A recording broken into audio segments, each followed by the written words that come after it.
지난 우리 교단 총회 때 총회 마지막 날 아침 설교에 세문안교회 이수영 목사님께서 총회 석상에서 설교를 하신 설교의 본문입니다.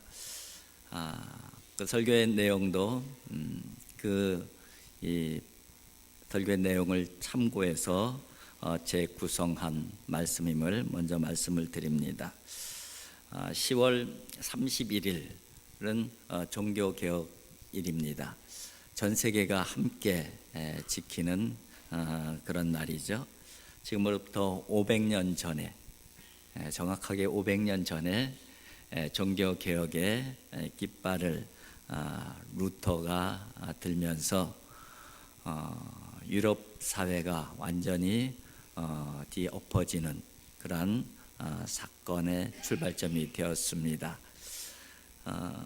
보통 그 출발점에 대한 이야기를 할 때에 비텐베르그 시의 성당 문에다가 루터가 95개 조항을 붙이면서 종교개혁운동을 선포하는 이 선언문으로 이렇게 붙인 것으로 이해를 하고 있습니다. 그러나 보통 자료들에 의하면은 그 부분들이 조금 과도하게 설명이 되어진 부분이고, 실제적으로 이 루터는 이 종교 개혁을 할 마음으로 그것을 붙인 것도 아니고, 종교 개혁의 어떤 선언문의 성격으로 붙인 것도 아니라는 것이죠. 루터는 당시에 비텐베르그의 그 대학의 교수였습니다. 당시에 이 그 교수들의 어떤 그 사회를 보게 되면은 관행이 있었는데, 어떤 주제를 내걸고 그리고 그 주제에 대해서 자기가 정리해서 그 부분에 대해서 토론하고 논의하고 싶은 교수가 있으면은, 요즘으로 말하면은 대학에 보면은 게시판 같은데 이런 데다가 이렇게 그 게시를 해서 장소와 시간을 이렇게 공지를 해서 함께 모여서 그 주제에 대해서 토론하고 논쟁하고 그런 부분들이 한 관례였다고 합니다. 그런 성격의 이 그 출발이 바로 95개 조항이라는 것이에요.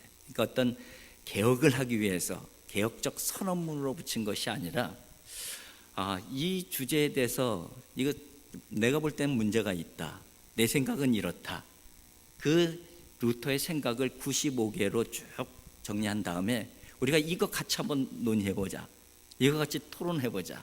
그래서 그 대학 사회에 학생들과 교수들에게 이 공지를 한 것이죠. 그런데 그렇게 시작된 토론회가 이제 이 교황주의자들의 그 귀에 들어가게 되고, 교황주의자들은 그 부분에 대해서 이제 과민 반응을 하게 되는 것이죠. 왜 과민 반응을 하게 되냐면은, 그 부분은 당시에 가장 그 문제가 논란의 요소가 많이 있었던 면죄부에 관련된 주제였기 때문에 그렇습니다. 그래서 그 토론에 대해서 교황주의자들은 피하려고 했었고, 또 피하려고 했을 뿐만 아니라 그런 토론은, 그런 생각과 사상은 교황의 권위에 대한 도전이고 교회에 대한 도전으로 인식을 했던 것이죠. 그래서 교황주의자들은 루터에게 압력을 가하기 시작했고, 그 주장을 처리하려는 압력을 가하게 되는 것이죠. 그렇게 되면서 사실은 신학적 토론이 정치화가 되어지는 것이죠. 정치화. 그렇게 되면서 점점 이게 커지면서 이 사건화가 되어지면서 전 유럽을 이렇게 휘감는 그런 사건이 되어진 것입니다. 그런 거 보면은 하나님의 역사임이 분명한 것 같아요. 그죠? 하나님의 역사 가운데에 루터가 사용을 받은 것이죠. 하나님께서 당시의 교회를 변혁시키고 개혁시키고자 하시는 하나님의 마음이 계셨었고 그 적합한 자로 루터가 사용됐다, 그렇게 이해를 할 수가 있는 것이죠. 사실은 루터는 이 천주교로부터 분리를 꿈꾼 사람도 아니에요. 그리고 교황주의를 폐지하자고 폐지론을 주장한 사람도 아닌 것이죠. 그러나 결과적으로 그 교황주의자들의 압력과 공격들은 루터로 말미암아 로마 천주교로부터 분리하게 떨어져 나가오게 만들었고, 또 이 교황주의의 이 폐단을 공격적으로 지적하는 그런 전사로 만들어낸 것이죠. 사실은 루터의 바람은 딱 두 가지였어요. 하나는 교회가 하나님의 말씀에 바로 섰으면 좋겠다, 그런 바람이 하나 있었어요. 왜냐하면은 이 여러 가지 모양들이 루터의 논을 볼 때는 하나님의 말씀하고는 완전히 다른 데로 가는 거예요. 그래서 하나님의 교회가 하나님의 말씀 위에 서졌으면 좋겠다, 하나님의 말씀대로 서 있었으면 좋겠다, 그런 바람이 한편으로 있었고, 또 개인적으로는 자기가 생각하고 자기가 판단한 이 성경 해석이 권위에 의해서 평가되는 것이 아니라 하나님의 말씀에 따라 판단되기를 원했던 거예요. 그래서 공개 토론해보자는 거예요.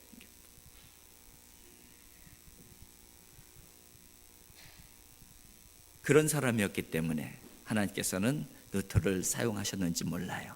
왜냐하면 오직 말씀에 진리가 있다, 말씀에 하나님의 뜻이 있다, 말씀 위에 교회가 세워져야만이 그 교회가 바른 교회이다, 그리고 말씀 위에 세워진 성도들이야 진정한 성도들이 될 수 있다, 그것을 얘기하고 싶었던 것이죠. 그래서 오직 성경으로, 그것이 종교개혁자들의 첫 번째 모토가 되는 것이 바로 그런 데 있다는 것을 우리는 알 수가 있습니다. 그래서 루터는 이제 성경에 심취하게 되는 것이죠. 성경을 성경으로 해석해내기 시작하는 거예요. 그러면서 루터가 구원과 믿음에 관련된 중요한 성경 구절을 하나 발견해내는데, 그것이 바로 로마서 1장 17절이에요. 복음에는 하나님의 의가 나타나서 믿음으로 믿음에 이르게 하나니 기록된 바 오직 의는 믿음으로 말미암아 살리라 함과 같으니라. 우리가 사는 것은 믿음으로 사는 것이다. 우리가 구원받는 것은 오직 믿음밖에 아니다. 행위로 하는 것이 아니다. 믿음으로 구원받는 것이다. 그래서 이신층이라는 신학이 나오게 되는 것이죠. 어쨌든 그 사건의 발단은 이 면죄부 사건이 발달이 되어진 것이죠. 근데 면죄부라는 것이 뭡니까? 면죄부라는 것이 죄로 말미암아 생겨지는 형벌을 면제해 준다는 거예요. 그 표예요. 그래서 그 표를 사게 되면은, 돈 주고 사면은 죄도 면해지고 죄의 형벌도 면해지고 현세에서의 그 형벌도 면해질 뿐만 아니라 바로 죽은 이후의 죄까지도 다 해결이 된다. 그래서 이 면죄부를 사라. 그래서 이 면죄부를 사는 행위를 선한 행위로 규정을 한 거예요. 그러니까 이 로마 가톨릭에는 행위구원의 그 중요한 교리가 있어요. 그러니까 공덕을 쌓아서, 그죠? 올라가는 것이죠.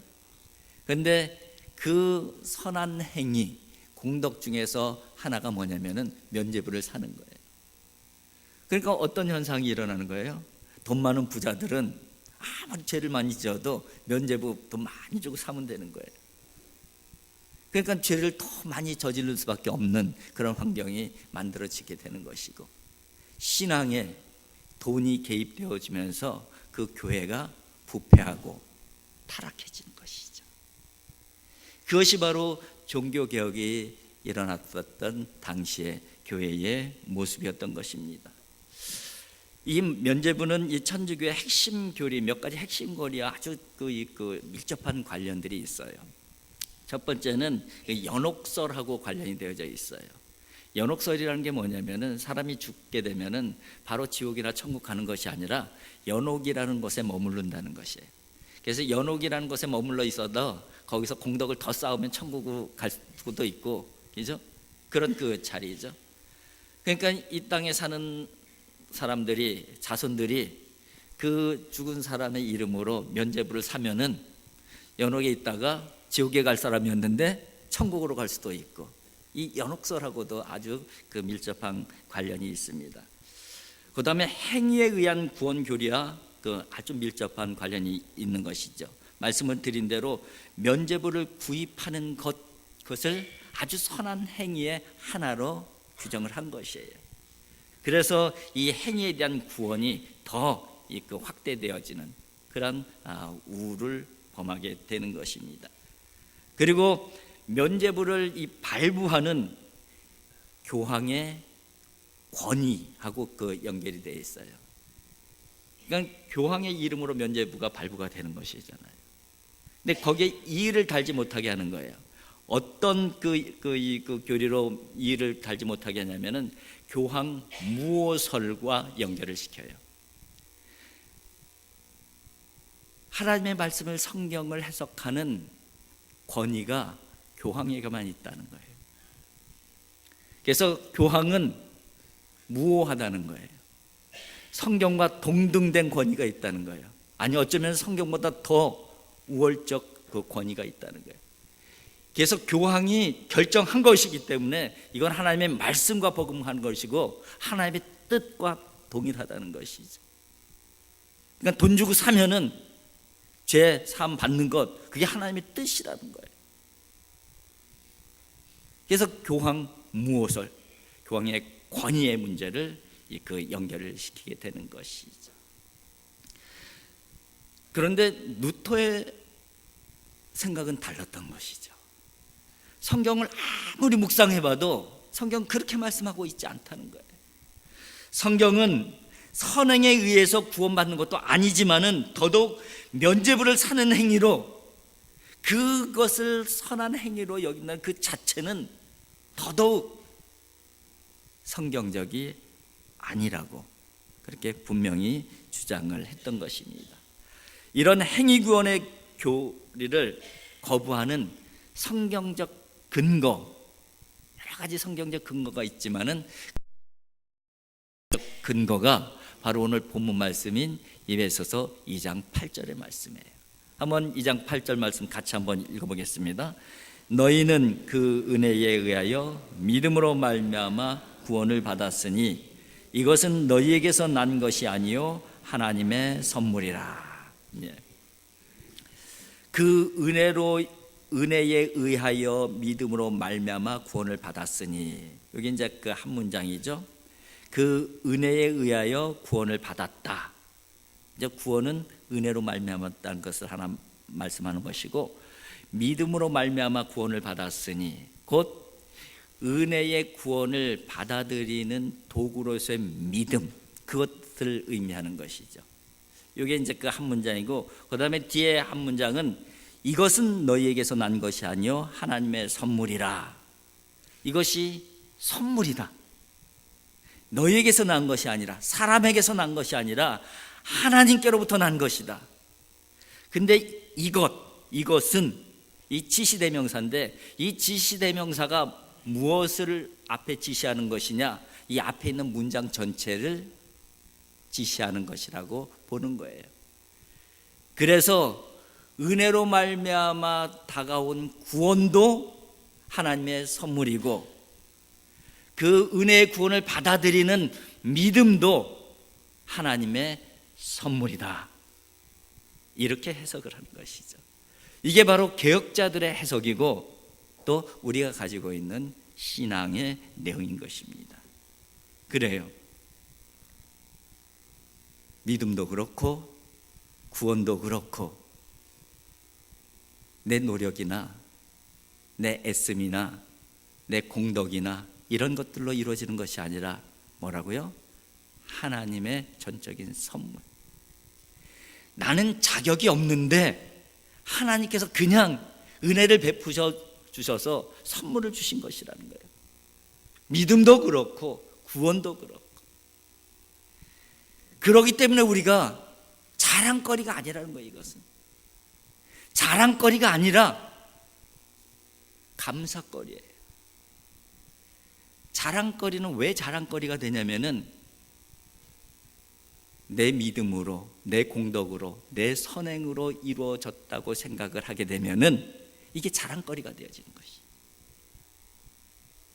근데 자랑거리가 아니라는 거예요. 오늘 본문에도 보게 되면 이어지는 구절에 행위에서 난 것이 아니니 이는 누구든지 자랑하지 못하게 함이라. 그렇게 말씀하셔요. 그럼 자랑거리가 아니면 뭡니까? 자랑거리가 아니고 감사거리라는 거예요. 정말 자격 없는 저에게 귀한 믿음을 주셔서 감사해요. 정말 자격 없는 저에게 이 은혜 구원을 주시니 너무 감사해요. 그게 바로 선물로 받은, 구원을 선물로 받은 사람의 모습이고 믿음을 선물로 받은 사람의 모습이라는 것을 말씀하고 있는 것입니다. 한번 생각을 해봐요. 우리가 은혜가 충만하면 자랑하고 싶은 생각이 들잖아요. 그죠? 이거를 누구에게 전하고 싶은 마음이지만 사실은 내면에 어떤 마음도 있는 거예요? 자랑하고 싶은 마음이 있는 거예요. 또 믿음이 깊으면은 그 깊은 믿음을 좀 드러내기를 원하는 마음이 우리들에게 있어요. 근데 그 밑바닥에는 뭐가 있다는 거예요? 하나님의 선물이라는 사실을 잃어버리고 있다는 거예요. 내 공덕으로, 내 선행으로, 내 노력으로 만들어낸 믿음이라고 착각하는 착각의 내용이 있다는 것이에요. 여러분, 우리의 믿음이 깊다면은, 우리가 받은 은혜가 크다면은 이걸 어떻게 자랑하지? 이것이 우리의 관심이 아니라 이 은혜를 어떻게 감사로 표현해 드리지? 이것이 바로 믿음의 사람들의 정상적인 모습인 것이죠. 그렇습니다. 우리가 그런 믿음으로 항상 살아갈 수 있기를 주님의 이름으로 축복을 드립니다. 그런데 또 하나 생각할 것은 뭐냐면은, 그럼 왜 이렇게 귀한 것을 자격 없는 우리들에게 하나님께 은혜로 선물로 주셨는가 하는 거예요. 자격 없는 우리들에게 왜 선물로 믿음을 주셨고, 자격 없는 우리들에게 도대체 왜 구원을 주셨는가? 목적이 있다는 거예요. 목적.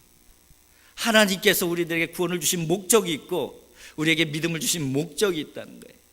그 목적을 말씀해 주시는 것이 바로 10절의 말씀이에요. 10절 한번 같이 읽겠습니다. 우리는 그가 만드신 바라 그리스도 예수 안에서 선한 일을 위하여 지으심을 받은 자니 이 일은 하나님이 전에 예비하사 우리로 그 가운데서 행하게 하려 하심이라. 우리는 그가 만드신 바라 그리스도 예수 안에서 선한 일을 위하여 우리를 지었다. 그렇게 말씀하고 있어요. 그러니까 우리를 구원하신 이유가 뭐라는 거예요? 우리에게 믿음을 주신 이유가 뭐라는 거예요? 그리스도 안에서 선한 일을 하게 하기 위해서 우리에게 믿음을 주신 것이고 우리를 구원하신 거예요. 우리는 목적이 있는 사람이죠. 어떤 목적이 있는 사람이에요? 예수 그리스도 안에서 선한 일을 감당해야 되는 그런 사명이 있는 사람들. 이 사명을 잘 감당할 수 있는 하나님의 사람들이 되어질 수 있기를 주님의 이름으로 축복을 드립니다. 그런데 또 하나 생각해 볼 것은, 그러면은 그리스도 안에서 선한 일을 하고 싶은데 도대체 그리스도 안에서 이루어지는 선한 일이라는 게 도대체 어떤 일인 것이냐? 좀 구체적으로 알았으면 좋겠잖아요. 그럼 좀 구체적이면은 좀 이렇게 행하기가 더 좋을 텐데,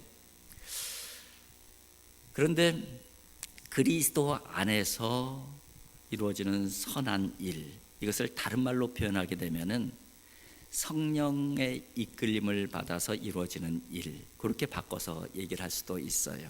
왜냐하면은 그리스도 안에 있다는 것은 성령의 법에 의해서 이끌림을 받는 것을 의미하기 때문에 그래요. 로마서 8장 2절에 이는 그리스도 예수 안에 있는 생명의 성령의 법이 죄와 사망의 법에서 너를 해방하였음이라. 그리스도 예수 안에 뭐가 있어요? 생명의 성령의 법이 있고, 이 생명의 성령의 법이 우리를 죄와 이 사망에서 해방하셨다, 그렇게 말씀하고 있어요. 그러니까 예수 그리스도 안에 있다는 것, 그것은 뭐예요? 성령의 인도하심을 받는다는 것을 의미해요. 그래서 예수 안에 있으면 성령의 법에 이끌려 살게 되는 것이고, 성령께서 깨닫게 해주시는 것이고, 성령께서 필요한 힘과 용기를 부어주시기도 하시고, 그렇게 우리들을 하나님의 사람으로 세워주시고 하나님 나라를 만들어가는 도구가 되게 하시고 사명을 감당하게 해주시는 것이죠. 이 말씀을 준비하면서 조금 더 구체적인 말씀이 있었으면 좋겠다, 그런 생각이 들었어요. 성령 안에서 사는 것이 뭘까? 예수 안에서 사는 것이 뭘까? 좀 구체적인 구절을 좀 찾아봤으면 좋겠어요.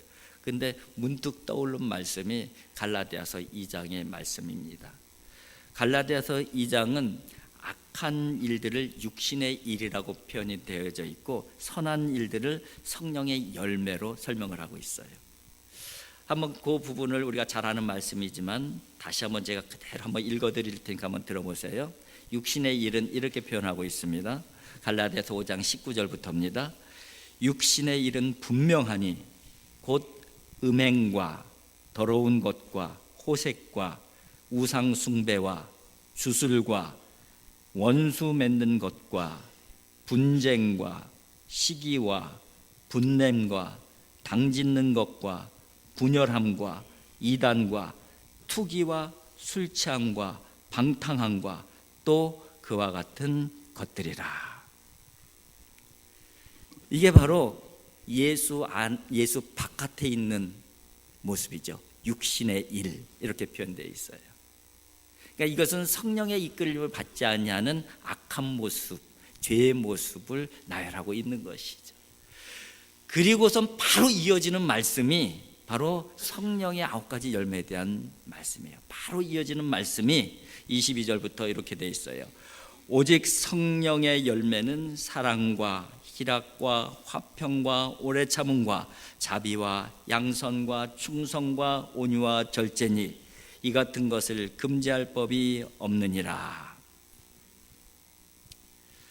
사랑, 희락, 화평, 오래 참음, 자비, 양성, 충성, 온유, 절제, 이 9가지 성령의 열매를 이렇게 좀 묵상을 하면서 엉뚱한 생각이 들었어요.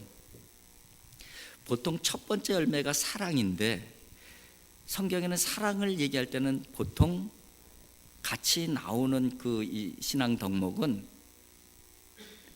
공의나 정의예요. 근데 성령의 첫 번째 열매가 사랑으로 나오는데 공의나 정의의 열매는 없고 다른 것들만 쭉 나열이 돼 있어요. 왜 성령의 열매 가운데 공의는 안 들어가 있을까? 여러분, 왜 안 들어가 있는 것 같아요? 저도 잘 모르겠더라고요. 왜 안 넣으셨지? 정의라는 열매도 들어가야 되는데. 근데 그 말씀을 그 본문 말씀을 끝까지 읽어봤어요. 끝까지 읽어보니까는 그 이유를 조금은 이해할 것 같아요. 그 마지막 부분, 갈라디아서 2장 성령의 열매를 다루고 있는 그 마지막 구절이 바로 이 갈라디아서 5장 25절과 26절인데 이렇게 마무리를 짓고 있어요. 만일 우리가 성령으로 살면 또한 성령으로 행할지니 헛된 영광을 구하여 서로 노엽게 하거나 서로 투기하지 말지니라. 이것이 바로 성령의 열매에 대한 이 마지막 결론이에요. 다시 한번 읽어드릴게요. 만일 우리가 성령으로 살면 또한 성령으로 행할지니 헛된 영광을 구하여 서로 노엽게 하거나 서로 투기하지 말지니라. 성령으로 살고 성령으로 행하는 것과 상반된 모습을 언급을 하고 있는데, 그 상반된 모습이 뭐냐면은 서로 노엽게 하는 것, 그리고 서로 투기하는 모습과 상반되게 이렇게 한 문장 안에 담아놓고 있어요. 결국 노엽게 하는 것, 투기, 그죠? 투기, 서로 싸우고 붙고 지지고, 그죠? 그런 그 내용들이죠. 그런 부분들이 성령의 일들을 방해하는 요인이 된다는 거예요. 그러면은 보니까는요, 그런 관점에서 보니까 성령의 9가지 열매가 바로 이 노여움과 투기를 약화시키는 특징들이 다 있더라고요. 여러분, 사랑하면은 노여움이 사라지잖아요. 사랑하면 투기와 질투 이런 것들이 내려놔지잖아요. 기쁨이 있으면은 이런 것들이 사라지잖아요. 오래 참으면은 이런 부분들을 이겨낼 수 있잖아요. 자비가 있으면은 이런 것들을 극복할 수가 있잖아요. 양성과 충성과 온유와 절제, 이 모든 부분들이 뭐를 제어하는 요소들이 다 있어요? 바로 이 노엽게 하는 것과 투기하는 것을 제어하는 특징들이 다 있어요. 그런데 여러분, 정의를 한번 생각해 보세요. 정의는, 하나님의 공의는 예수 그리스도께서 나타난 그런 아주 중요한 부분 중에 성전 청결의 부분이죠. 그래서 거기서 예수님께서 화를 내시고 분노하시잖아요. 근데 그 분노를 우리는 뭐라고 해요? 거룩한 분노. 그러니까 거룩한 분노는 반드시 있어야 돼요. 그래야지 정의가 이루어지고. 그런데 왜 이 성령의 열매에서는 그 부분들을 안 다뤘을까? 그 부분들을 한번 고민해 봤어요. 보니까 정의를 주장하게 되면은 분노의 모습이 반드시 나타나게 되어져 있더라고요. 그런데 우리는 예수님이 아니기 때문에 거룩한 분노인지 악한 분노인지를 구별을 못해요. 구별을 못하는 경우가 많아요. 그러니까 나는 거룩한 분노라고 하는데 결국은 악한 분노가 되어서 성령을 제어하고 그리고 악을 더 만들어내는 그런 우를 범하기가 쉬운 것이 바로 정의에 대한 부분이에요. 그래서 이 정의를 부릴 때는 꼭 기억해야 될 것이 노여움과 투기에 빠지지 않도록, 노여움과 투기에 빠지는 정의는 성령의 일이 아니라 사람의 일이 되어버려요. 하나님의 영광이 드러나는 것이 아니라 오늘 본문에 기록된 데 헛된 영광이 나타나는 것이죠. 그래요. 우리가 거룩한 분노가 있어야 되죠. 개혁을 하고 정의를, 공의를 세워가려면. 그러나 우리가 항상 기억해야 될 것은 우리는 거룩한 분노와 악한 분노를 구별하기가 참 쉽지 않은 사람들이라는 사실을 놓쳐서는 안 된다는 거예요. 놓쳐서는. 그렇습니다. 오늘 갈라디아서 5장 25절과 26절을 다시 한번 읽어드리겠습니다. 만일 우리가 성령으로 살면 또한 성령으로 행할지니 헛된 영광을 구하여 서로 노엽게 하거나 서로 투기하지 말지니라. 아멘. 우리는 종교 개혁자들의 후손이에요. 그러니까 개혁 신앙을 계승받은 사람들입니다. 그래서 정의를 이뤄나가야 돼요. 그런데 오늘 말씀 가운데서는 예수 안에서 선한 일이라고 표현되어져 있습니다. 예수 안에서 선한 일들을 이루어가는 하나님의 사람들이 되어질 수 있기를 주님의 이름으로 축복을 드립니다. 그런데 꼭 주의해야 될 것은 내가 정의를 부르짖을 때에, 개혁을 부르짖을 때에 오늘 말씀에 기록된 대로 헛된 영광에 빠지지 않도록, 노여움에 빠지지 않도록, 그리고 투기의 함정에 빠지지 않도록 항상 나를 돌아보며 기도하며 시대의 개혁자로 세움을 받을 수 있는 그런 하나님의 사람들이 되어질 수 있기를 주님의 이름으로 축복을 드립니다. 기도하겠습니다.